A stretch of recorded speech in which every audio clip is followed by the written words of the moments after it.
Hey there, welcome to day 205 of our Get Your Goals annual challenge. Sharon Horne-Ellstrom here. We're talking about and working on our relationship goals this entire month. And today our exercise to delve more deeply into our most important relationship goal is the 7 whys exercise. Why?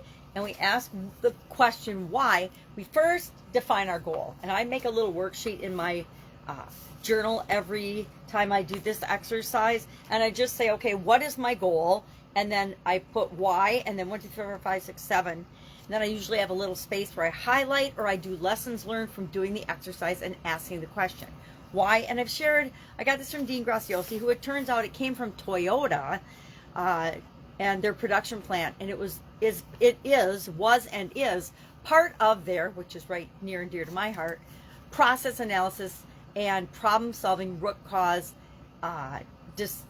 investigative process. Whenever there's a problem or a challenge or something they want to fix or improve, they ask a series of 7 whys. Why? What's the main objective? What's the main project? Why do we want it? Why is this a project? Why is it important, etc.? So they ask why 7 times to get down to what's really going on. Sometimes we can solve a bigger, better problem by really identifying the problem versus just patching band-aids on it. I know in corporate America we did a lot of band-aiding of situations for speed and to be on the ball of things, but we would come to find out that we would put a lot of band-aids on things, and until we went back and found the root cause, the real core of the problem, the heart of the problem, we weren't really doing anything more than just putting band-aids on it, right? It's like putting a band-aid on a broken leg. If the leg is broken and you don't solve that problem, you're in for a world of hurt and a lot of trouble. So what are some of the benefits of the 7 why exercise? We've talked about this before. We've talked about the details of the 7 whys, how you do it. When in doubt, if you're not sure, if you've got questions, ask. But you can always go to the Get Up and Go private Facebook group page, and in the sidebar, you can search 7 whys or 7 why exercise, and you'll get all kinds of previous examples of when I've shared this particular tool and strategy for each different area and aspect of our life, as well as I'm sure I've done it before for relationships. So we want to look at our relationship goal, and then we want to ask ourselves, well, why is that important? And then we say why it is, and then we ask, well, why is that important? Well, why is that important? I'm not explaining this very well, but I think that it's pretty self-explanatory. We just ask a series of whys to get down to the heart of the matter, what really motivates us and drives us to achieve this goal or solve this problem. So what are some of the benefits of the 7 why exercise? It improves clarity. It gets us really focused on what it is that we want and why we want it. It creates and helps us to uncover the underlying issues and the underlying problems. So we're not just band-aiding things. It helps to strengthen communication, set long-term realistic expectations in our relationship and with respect to our goal, as well as enhancing commitment. So there's some tips for doing this and this particular exercise or any exercise. Choose the right time and place, right? If you try to do this when you're doing something else, you're not going to get as good a results as if you go somewhere, sit on a park bench or sit in your office or go to a coffee shop and sit for 5 to 10 minutes and go through this exercise and write down what pops into your head. I also found that the first thing that pops into my head is the next best right answer. And sometimes my subconscious pops an answer up that my conscious mind is trying to have me ignore.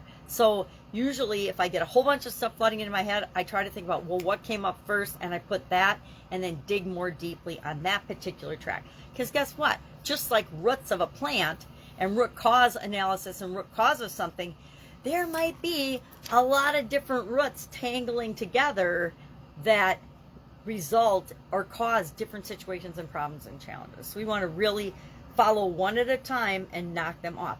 And sometimes if we get a big thick root first, it knocks off a whole lot of the little roots and little problems and little challenges that we're facing.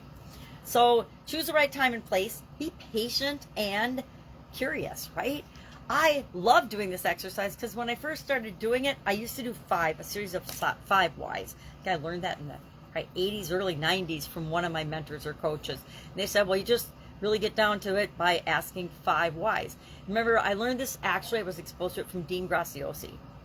a couple of years ago, probably 2021, I'm guessing, January of 2021, he did a training. And I didn't think, like he didn't, that asking why 2 more times would make a difference.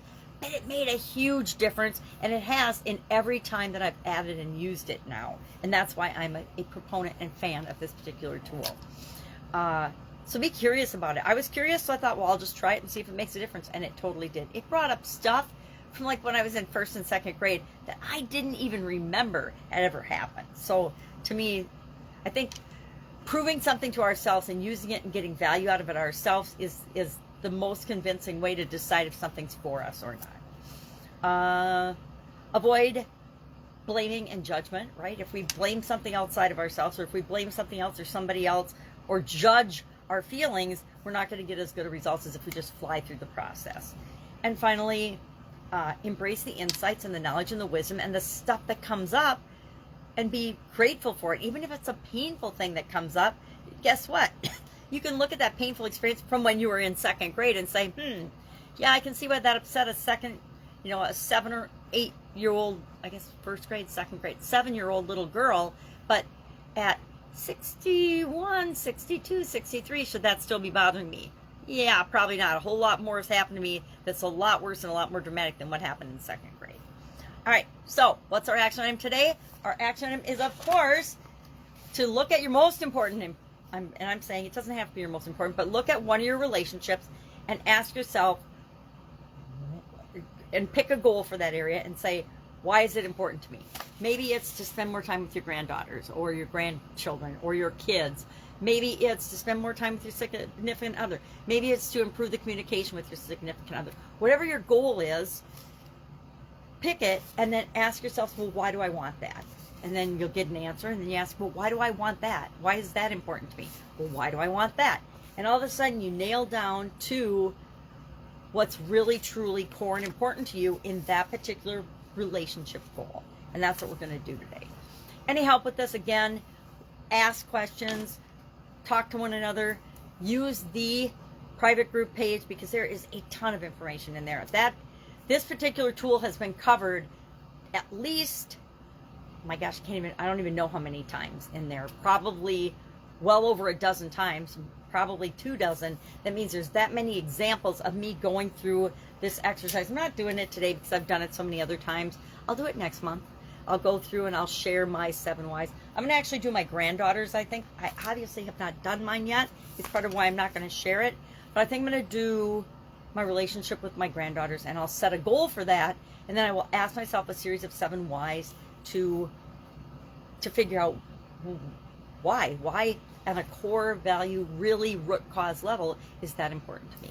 And I invite you to do the same, because it is such a fun and powerful exercise. Have an awesome day, and I'll of course be with you tomorrow.